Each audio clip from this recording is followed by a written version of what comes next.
साथियों, आज राजस्थान में जो घटनाक्रम हुआ वो आप सब ने देखा और आप सब इस बात को जानते हो कि राजस्थान में आज से 29 दिन के बाद चुनाव है विधानसभा के। विधानसभा का चुनाव घोषित हो चुका है। आचार संहिता राजस्थान में और अन्य राज्यों में लग चुकी है और आज ही के दिन भारत सरकार की जो एजेंसीज़ हैं उन्होंने जो कार्रवाई करी है जयपुर में और अन्य शहरों के अंदर, उन कार्रवाइयों की जो टाइमिंग है, जो उद्देश्य है और जो इंटेंट है वो पूर्ण रूप से संदिग्ध है। और ये मैं इसलिए कह रहा हूँ कि जो एजेंसीज भारत सरकार की हैं उनका दुरुपयोग लगातार हो रहा है, ये अब जग जाहिर हो चुका है। लेकिन चुनाव संध्या से ठीक पूर्व, ठीक इलेक्शन से पहले जिस प्रकार से एजेंसीज को राजस्थान में छोड़ा गया है, कांग्रेस पार्टी के नेताओं को भयभीत करने के लिए, आतंकित करने के लिए, देश और प्रदेश इस बात को बहुत गंभीरता से देख रहे हैं। कांग्रेस पार्टी करप्शन के खिलाफ है, भ्रष्टाचार के खिलाफ है। अगर कोई भी निष्पक्ष जांच होती है और कोई सबूत प्रमाण के साथ संदिग्ध पाया जाता है, उस पर कार्रवाई हो, इसके पक्ष में हम लोग हैं। लेकिन इलेक्शन में अपनी हार देखते हुए अगर भारत सरकार इस बात को समझ गई है कि वहां बीजेपी चुनाव हार रही है और फिर नेताओं को स्पेसिफिकली टारगेट कर बिना सबूत और तथ्य के कांग्रेस पार्टी के अध्यक्ष को जिस प्रकार से उनके अगर रेड डाली गई, उनको कोई समन नहीं, कोई बुलावा नहीं, कोई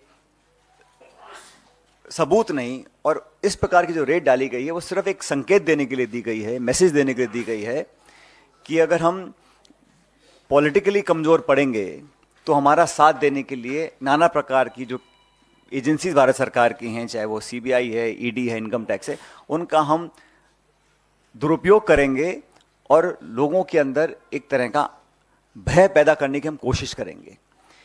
इसका कांग्रेस पार्टी पूरी तरह से विरोध करती है और मैं समझता हूं कि लोकतंत्र में पॉलिटिकल पार्टीज को अपने विजन, अपने मैनिफेस्टो, अपनी विचारधारा, अपने नेताओं की दम के ऊपर चुनाव लड़ना चाहिए।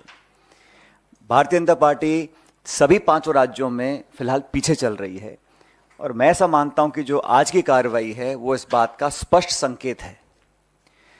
जहां तक मुख्यमंत्री जी के बेटे वैभव गहलोत को जो समन दिया गया है वो भी आप जानते हैं। उन्होंने खुद कहा, वैभव ने, कि ये 12 साल पुराना कोई प्रकरण था और पोलिंग डेट अनाउंस होने के बाद अचानक से समन भेजा जाना, सब लोग समझते हैं कि इसके पीछे क्या सोच हो सकती है। मैं फिर रिपीट करना चाहता हूं, करप्शन के खिलाफ, गलत काम करने वालों के खिलाफ हम सब लोग हैं, लेकिन कार्रवाई करती है ईडी और जवाब दे रही है बीजेपी। एक्शन एनफोर्समेंट डायरेक्टरेट ले रहा है और बीजेपी उसकी सफाई दे रही है, स्पष्टीकरण दे रही है। ये समझ से परे है। तो एक पॉलिटिकल वेपन की तरह एजेंसीज को इस्तेमाल करना, ये लोकतंत्र के लिए बहुत ही नकारात्मक संकेत है। हम सबको प्रेरणा लेनी चाहिए, मैं समझता हूं, राहुल गांधी जी से। उनके ऊपर भी नाना प्रकार के केस थोपे गए, ईडी ने कई बार उनको बुलाया, हर बार वो पेश हुए, अपनी बात को रखा। इसलिए कांग्रेस के नेताओं, कार्यकर्ताओं को डरने की कोई जरूरत नहीं है। हम लोग ये चुनाव मजबूती से लड़ेंगे और चुनाव जीतेंगे। तो ये जो कोशिश की गई है आज के दिन कि चुनाव से ठीक पहले, जब मॉडल कोड ऑफ कंडक्ट लगा हुआ है, तब आप इस प्रकार की कार्रवाई कर रहे हैं, तो ये बात सब लोग समझ रहे हैं कि कार्रवाई क्यों करनी पड़ रही है। अगर वो चुनाव जीत रहे होते, बहुमत की तरफ बढ़ रहे होते, तो शायद इस प्रकार की कार्रवाई होती। तो जो टाइमिंग है, जो इंटेंट है, जो ऑब्जेक्टिव है, वो संदिग्ध है, सस्पिशियस है। और ये पहली बार नहीं हो रहा है कि इलेक्शन गोइंग स्टेट के अंदर इस प्रकार की कार्रवाई की जा रही है। जो टॉप लीडर्स हैं उनको टारगेट किया जाता है, स्पेसिफिकली टारगेट किया जाता है। और जब चुनाव खत्म हो जाता है तो वो खबरें जब सुर्खियों से हट जाती हैं तो उसका कुछ अता पता रहता नहीं। उन केसेस का, उन आरोपों का, उन छापों का, उन नोटिसेस का, उन समन्स का। तो पॉलिटिकल टूल की तरह इसको इस्तेमाल किया जा रहा है। इस बात को जनता भी देख रही है, राजस्थान की और देश की भी। इसलिए जब जब मैं समझता हूँ रूलिंग डिस्पेंसेशन जो दिल्ली में है, जब अपने आप को कमजोर पाती है, तो इस प्रकार की एजेंसीज का वो पूरा सहायता लेकर अपना हित साधने में लग जाती हैं। ये एक बहुत गलत परंपरा है। ये लोकतंत्र के लिए, जैसा मैंने पहले कहा, एक अच्छा संकेत नहीं है।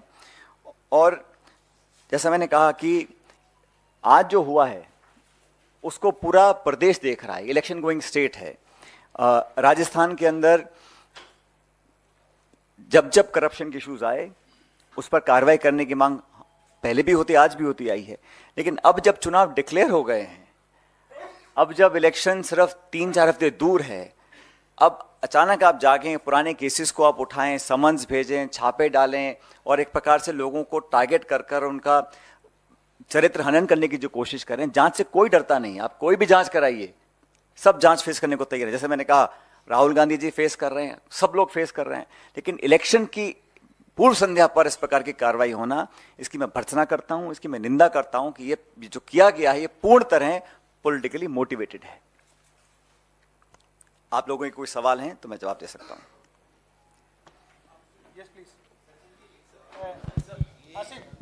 पेपर लीक मामले ईडी ये कार्रवाई कर, और जहां तक याद है मुझे, पेपर लीक मामले में राजस्थान के छात्रों के भविष्य के साथ खिलवाड़ हुआ है।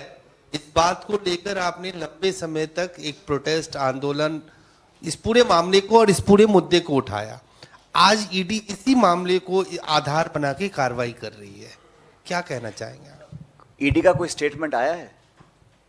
ईडी ने स्पष्ट किया है कि वो किस लिए कार्रवाई कर रही है, किसके ऊपर कार्रवाई कर रही है, क्या टाइमिंग उसकी है, क्या ऑब्जेक्टिव उनका है। ये खबरें फैलाई जाती हैं कि फला मुद्दे को लेकर कार्रवाई करेगी। मुझे तो अभी तक मैंने कोई ऑफिशियल स्टेटमेंट उस एजेंसी का देखा नहीं, पहली बात। दूसरी बात, पेपर लीक के खिलाफ पहले भी मैं था, हम सब लोग थे, आज भी और हमेशा रहेंगे। पेपर लीक अगर होता है तो लाखों नौजवानों के भविष्य पर अंधकार का काला साया आता है, इसको कोई सपोर्ट नहीं कर सकता। लेकिन मुझे खुशी है, जब इस मुद्दे को हमने उठाया था, एआईसीसी ने इसका संज्ञान लिया था और हमारी सरकार ने विधानसभा में एक कानून पारित किया जहां पेपर लीक में अगर कोई पकड़ा जाएगा उस पर उम्र कैद का प्रावधान देश में कहीं नहीं है। हम लोगों ने जब बात को उठाया तो एक लाइफ इम्प्रिजनमेंट का प्रावधान विधानसभा में पारित करवाया है। तो हम गंभीर हैं कि पेपर लीक जैसे इशू पर हम कार्रवाई करवाएंगे। लेकिन अभी तक जो कार्रवाई हुई है ये सिर्फ कांग्रेस अध्यक्ष हो या कोई मुख्यमंत्री हो या कोई बड़ा नेता हो उस पर की जा रही है। ये पेपर लीक से कोई लेना देना मुझे लगता नहीं है। वो तो एक खबर चल रही है। जैसा मैंने कहा, एक्शन ईडी लेता है और जवाब बीजेपी देती है। मुझे तो कोई ऑफिशियल स्टेटमेंट ईडी का अब तक देखा नहीं मैंने, या उन्होंने कुछ कहा हो, स्पष्टीकरण दिया हो। अब आप किसी के घर छापा डाल दें, विजुअल्स दिखा दें, मीडिया में बातें फैला दें, तो वो तो कहीं ना कहीं मोटिवेटेड है और सब सिंक्रोनाइज्ड है इलेक्शन डेट को देखते हुए। ये है कि आज गजेंद्र सिंह शेखावत ने प्रेस कॉन्फ्रेंस की, उन्होंने कहा कि लगातार गहलोत सरकार और आपकी सरकार जो है वो करप्शन का मामला उठाती आई है। जब आज उन्हीं पे जांच हो रही है तो आपकी सरकार डरी हुई है, आपके मंत्री डरे हुए हैं, इसीलिए आप इस तरह का विरोध कर रहे हैं। तो आपकी क्या प्रतिक्रिया है? भारत सरकार 5 साल से सो रही थी। भारत सरकार को 4 साल 11 महीने तक कभी संज्ञान में नहीं लिया, कभी उनको याद नहीं आई, कभी कार्रवाई की सोची नहीं। जब चुनाव घोषित हो गए, आचार संहिता लागू हो गई है, चुनाव मतदान की तारीख सामने आ गई है, तब जाके आप कह रहे हैं हम एक्शन ले रहे हैं। बिना प्रमाण के लोगों को आतंकित करना, ये तो एक तरह का जंगल राज हो जाएगा ना। आप सबूत नहीं है, प्रमाण नहीं है, आप लोगों के घरों पर छापा डालेंगे, उनको डराने धमकाने की कोशिश करेंगे इस आड़ में कि हम करप्शन के खिलाफ कार्रवाई कर रहे हैं। ये शुद्ध रूप से राजनीति से प्रेरित है। ये देश भी देख रहा है, जनता भी देख रही है। मैं उम्मीद करता हूं आप लोग भी देख रहे होंगे। सचिन जी, इधर से ब्रह्म प्रकाश जी न्यूज़ से मेरा सवाल है कि कुछ दिन पहले अशोक गहलोत जी भी यहाँ आए थे, प्रेस कॉन्फ्रेंस की थी, तो उन्होंने एक बात कही थी कि हालांकि टिकट डिस्ट्रीब्यूशन को उन्होंने कहा कि सब कुछ ऑल इज वेल है, लेकिन आप क्या मानते हैं जिस तरह से उन्होंने कहा कि कांग्रेस में जो उम्मीदवार बनता है मुख्यमंत्री का, वो मुख्यमंत्री कभी नहीं बन पाता है, और मैं मुख्यमंत्री की कुर्सी छोड़ना चाहता हूं लेकिन ये कुर्सी मुझे नहीं छोड़ रही, शायद छोड़ेगी भी नहीं। आपकी प्रतिक्रिया? इस पे प्रतिक्रिया देने वाली बात क्या है? उन्होंने जो बोला वो उनके बहुत दशकों का अनुभव है, अनुभव के आधार पे बोला होगा। और मैं तो समझता हूं कि हम सबका अभी सामूहिक ध्येय यही है कि हम एकजुटता से चुनाव लड़ें, कांग्रेस पार्टी चुनाव जीते और जीतने के बाद जो हमारे विधायक जीत कर आएंगे उनकी राय के साथ एआईसीसी की जो लीडरशिप है वो चर्चा करेंगे और जो भी निर्णय लिया जाएगा वो सबको स्वीकार होगा। और ये बात मैं राजस्थान की नहीं बोल रहा हूँ, ये तमाम प्रदेशों में ऐतिहासिक रूप से कांग्रेस पार्टी की यही परिपाटी रही है कांग्रेस की, और ये कन्वेंशन रहा है कि चुनाव बहुमत प्राप्त करने के पश्चात सभी विधायक बैठते हैं। विधायक दल का नेता चुनने का जो काम है वो एक प्रक्रिया के तहत होता है और आला कमान और नेता जो हमारे विधानसभा के जीत के आते हैं वो तय करते हैं कि कौन नेतृत्व करेगा। तो उन्होंने जो बोला बिल्कुल ठीक बोला। सर सचिन जी, आप नई बात बता रहे हैं, मतलब कि ऐसा लग रहा था कि मैं इधर हूँ उधर, ऐसा लग रहा था कि कांग्रेस पार्टी ये मान के चल रही है कि अगर सत्ता में आएगी तो अशोक गहलोत ही सीएम बनेंगे, तो ये क्या चेंज ऑफ टैक्टिक है या भविष्य के और मैं कंप्लीट कर लेती हूँ सवाल। हाँ, और दूसरा कि आप अशोक गहलोत साहब के लिए बैटिंग कर रहे हैं यहाँ पे, तो क्या आज राजस्थान सरकार और गहलोत को पायलट की जरूरत आन पड़ी है, क्योंकि उन्होंने ऑलरेडी प्रेस कॉन्फ्रेंस कर चुके हैं। वो बात किसी एक व्यक्ति की नहीं है, बात मेरी या किसी नेता की नहीं है, बात संस्था की है, बात लोकतंत्र की है, बात इंस्टीट्यूशंस की है। और जिस प्रकार का अब एक नॉर्मल बन गया है, किस प्रकार की कार्रवाई होगी, दो चार लोग चिल्लाएंगे चीखेंगे और फिर उसको भूल जाएंगे, ये मैं समझता हूँ लॉन्ग टर्म के लिए, डेमोक्रेसी के लिए, हमारे जो इंस्टीट्यूशंस हैं उसके लिए सही नहीं है। मैं ये एक दल, एक नेता, एक घटनाक्रम के बारे में नहीं बोल रहा हूँ, मैं जनरली बताना चाहता हूँ कि ये परिपाटी अभी पड़ी है पिछले 5-7 सालों में, ऐसे पहले नहीं था। ऐसा नहीं था कि संस्था पहले नहीं थी, ऐसा नहीं था कि पूर्ण बहुमत की सरकार पहले नहीं थी, लेकिन एक कार्रवाई जिस प्रकार हो रही है ये पहली बार हो रही है और इसका संज्ञान हम सब लोगों को लेना पड़ेगा। जहाँ तक आपने पहला सवाल पूछा, भविष्य के गर्भ में क्या है ये किसी को पता नहीं है, तो हम सब लोग तो अभी वर्तमान में काम कर रहे हैं। हाँ, भूतकाल से, इतिहास से, सब अनुभव से सीखते हैं, समझते हैं, संज्ञान में लेते हैं और वर्तमान में कार्रवाई करते हैं, लेकिन भविष्य में क्या होगा ये किसी को पता नहीं। तो हम सबका भी कलेक्टिव ऑब्जेक्टिव ये है कि हम कांग्रेस पार्टी को जिताकर बहुमत लेकर आएं, उसके पश्चात किसको क्या जिम्मेदारी दी जाएगी इसका निर्णय पार्टी करेगी। सब लोग ये पूछना चाह रहे हैं क्योंकि गहलोत साहब ने कहा कि मैं तो छोड़ना चाह रहा हूं, ये कुर्सी मुझे छोड़ नहीं रही और ना आगे छोड़ेगी।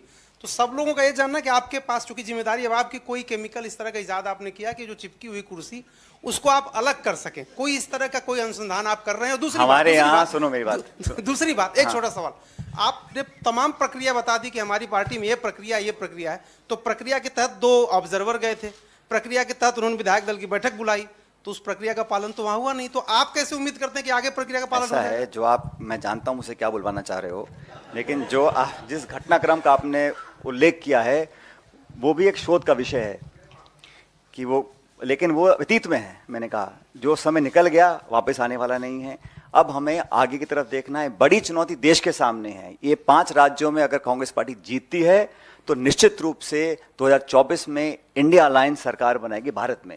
हमारे लिए ये राज्य जीतना बहुत जरूरी है, पार्टी के लिए और देश के लिए, ताकि इस प्रकार की जो घटना आज हुई है ये भविष्य में ना हो। आप जांच करो, इंक्वायरी करो, आप निष्पक्ष कोई भी एजेंसी जांच करेगी, कोई आपत्ति किसी को नहीं, हम स्वागत करते हैं। अगर तथ्यात्मक प्रमाण किसी के पास हैं तो कार्रवाई करें, मैं तो बल्कि स्वागत करूंगा। लेकिन बिना प्रमाण के सिर्फ इलेक्शन से पहले आप लोगों को छापे मार मार के डराने का काम करेंगे तो मैं उससे इत्तेफाक नहीं रखता हूं, बल्कि कोई भी राइट थिंकिंग पर्सन उससे इत्तेफाक नहीं रख सकता है।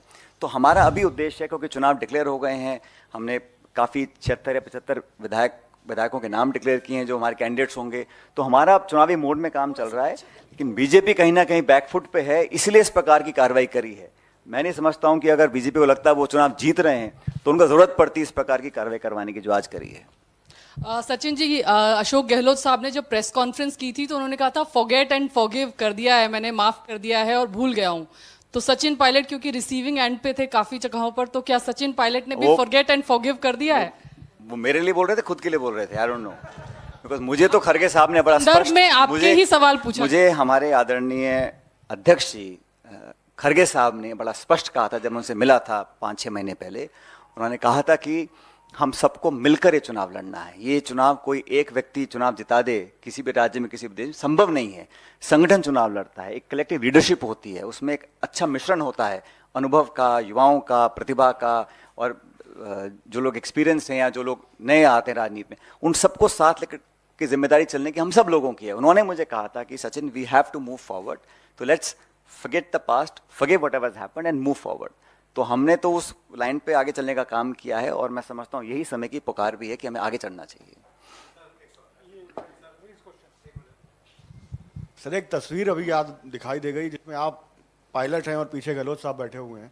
तो अगली अब आपने कहा पिछली बातें भूल जाते हैं, तो पिछली बार आप मोटरसाइकिल में तो पायलट थे, सरकार के पायलट गहलोत साहब बन गए, तो अगली बार पायलट बनने के लिए कोई तैयारी है? ऐसा है, जिस आप जो फोटो दिखा रहे हैं वो फोटो काफ़ी पुराना हो चुका है। अब नए नए यातायात के साधन आ गए हैं। वो एक मोटरसाइकिल थी, अब इलेक्ट्रिक गाड़ी भी आ गई है, अब हाइब्रिड मॉडल भी आ गया, अब सब तरह के मॉडल हैं। और जैसा मैंने कहा, ये जो चर्चा कुर्सी की होती है ना, कुर्सी से चिपकने की, कुर्सी पाने की, ये चर्चा आज महत्वपूर्ण नहीं है।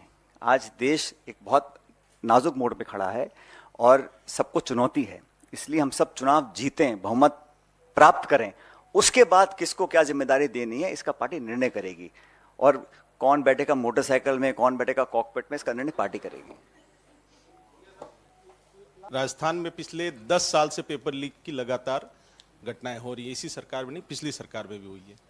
50 लाख से ज्यादा यूथ प्रभावित हुआ है। उस 50 लाख यूथ को आप क्या संदेश देना चाहेंगे आज, क्योंकि चुनाव है सामने, चुनाव के बाद क्या कोई ऐसा एश्योरेंस देंगे आप? देखिए, जैसे मैंने कहा कि पेपर लीक जब भी हुआ है उसकी पीड़ा सबसे ज़्यादा उस गरीब किसान परिवार के बच्चे बच्चियों को होती है जो साल 2 साल मेहनत करते हैं, जो ट्यूशन लेते हैं, कोचिंग करते हैं, किताब खरीदते हैं, शहरों में जाके हॉस्टल में रहते हैं, मेस का खाना खरीदते हैं और पैसा खर्च करते हैं। अगर आप मेहनत करें और आपकी मेहनत और आप ओवरेज हो जाएं, या 2 साल के बाद आप परीक्षा दे कर आएँ, वो परीक्षा कैंसिल हो जाए क्योंकि पेपर लीक हो चुका है, इससे ज़्यादा पीड़ा कभी किसी को हो नहीं सकती। गरीब परिवार के, मध्यम वर्ग के लोगों को, किसान परिवारों को, तो हम तो हमेशा उनके हितैषी रहे हैं। और मैं तो शुरू से कहता आया हूं कि इस प्रकार की जीरो टॉलरेंस हमको अपनाना पड़ेगा जहां तक पेपर लीक का इश्यूज है। इसलिए पहली बार उम्र कैद का प्रावधान, मतलब पेपर लीक में कोई पकड़ा जाएगा तो उसके खिलाफ उम्र कैद तक की सजा का प्रावधान सरकार ने बनाया है।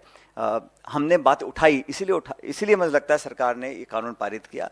जो यंग लोगों के इश्यूज हैं उनसे हम अपने आप को जुदा कभी नहीं कर सकते हैं।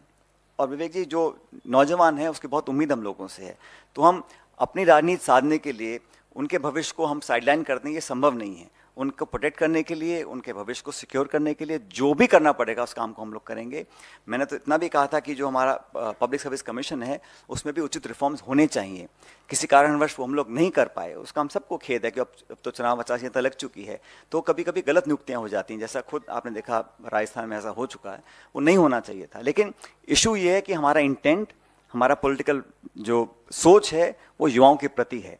और राहुल जी हों, खड़गे साहब हों, सोनिया जी हों, प्रियंका जी हों, हर बार हम इस बात को बोलते हैं कि युवाओं की प्रतिभाओं को हम उचित प्लेटफॉर्म दें, उनको एक सुरक्षित भविष्य का निर्माण हम कैसे कर सकते हैं।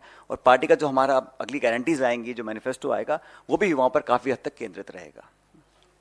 Thank you very much.